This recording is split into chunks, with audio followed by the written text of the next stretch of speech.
हरे कृष्ण। आश्विन महीने के शुक्ल पक्ष में आने वाली एकादशी का नाम है पापांकुशा एकादशी। पापांकुशा एकादशी का नाम दो शब्दों से मिलकर बना है, पाप और अंकुश।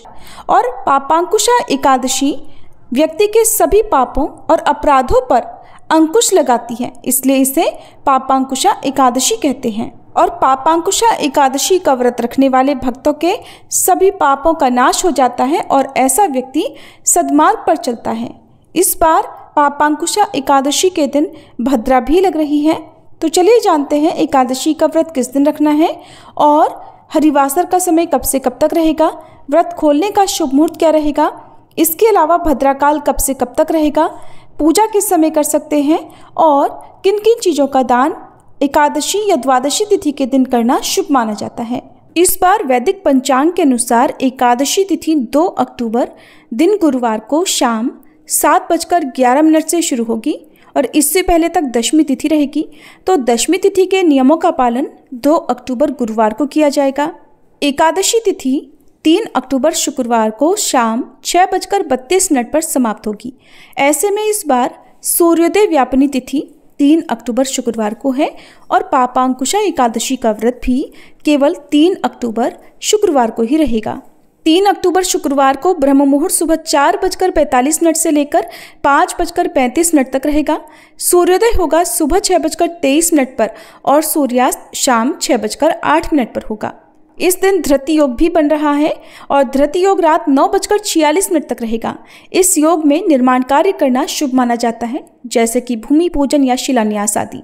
इसके अलावा श्रवण नक्षत्र सुबह 9:34 तक रहेगा और बाद में धनिष्ठा नक्षत्र प्रारंभ हो जाएगा। और भद्राकाल 3 अक्टूबर शुक्रवार को सुबह 6:57 से शुरू होगा और भद्राकाल की समाप्ति होगी शाम 6:32 पर। लेकिन इस बार भद्रा का वास पाताल लोक में होगा, इसलिए पृथ्वी पर यह भद्रा अशुभ नहीं मानी जाएगी। तो जो भी काम आप करना चाहते हैं वो इस दौरान कर सकते हैं, लेकिन 3 अक्टूबर शुक्रवार से ही इस बार पंचक भी लग रहे हैं, जो कि लगातार अगले 5 दिनों तक रहेंगे।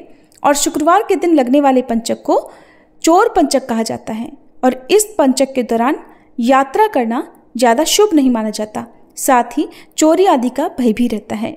द्वादशी तिथि 3 अक्टूबर शुक्रवार को शाम 6:33 से शुरू होगी और अगले दिन 4 अक्टूबर शनिवार को शाम 5:09 पर समाप्त होगी। हरिवासर का समय द्वादशी तिथि लगते ही प्रारंभ हो जाता है, जो कि इस बार 3 अक्टूबर शुक्रवार को रात 12 बजे तक समाप्त हो जाएगा।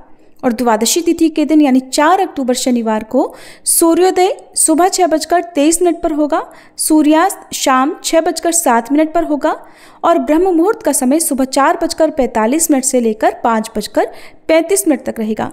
और इस दिन राहु काल सुबह 9 बजे से 10:30 बजे तक रहेगा। व्रत का पारण 4 अक्टूबर शनिवार को सुबह 6:16 से लेकर 8:45 के बीच में किया जाएगा। व्रत के एक दिन पहले से ही एकादशी के नियमों का पालन शुरू हो जाता है। तो दशमी तिथि के दिन सात्विक भोजन ग्रहण करना चाहिए, सूर्यास्त के बाद अन्न ग्रहण करने से बचना चाहिए। दशमी तिथि को जौ, मसूर, चना, चावल, उड़द, मूंग आदि अनाजों का सेवन नहीं करें। और एकादशी के दिन प्रातःकाल जल्दी उठकर स्नान करके व्रत रखने का संकल्प लें।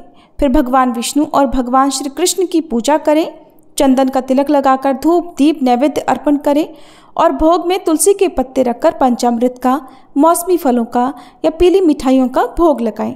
इस दिन श्री विष्णु सहस्त्र नाम का पाठ करें या ओम नमो भगवते वासुदेवाय मंत्र का जाप करें, कथा का श्रवण करें और श्री विष्णु चालीसा का पाठ करके आरती करें। संभव हो तो रात्रि में जागरण करें और भगवान विष्णु के भजन कीर्तन करें। शाम के समय तुलसी जी में दीप जलाएं, तुलसी चालीसा का पाठ करें और अगले दिन सुबह जल्दी उठकर भगवान विष्णु का पूजन करके भगवान को सात्विक भोजन का या खिचड़ी का भोग लगाएं। तुलसी का पत्ता अवश्य रखें और किसी ब्राह्मण या किसी निर्धन जरूरतमंद को भोजन, अन्न, वस्त्र या दक्षिणा का दान देकर व्रत का पारण प्रसाद ग्रहण करके करना चाहिए। व्रत का पारण करते समय तुलसी का पत्ता, पंचामृत, आंवला या मौसमी फलों का सेवन करके आप व्रत खोल सकते हैं।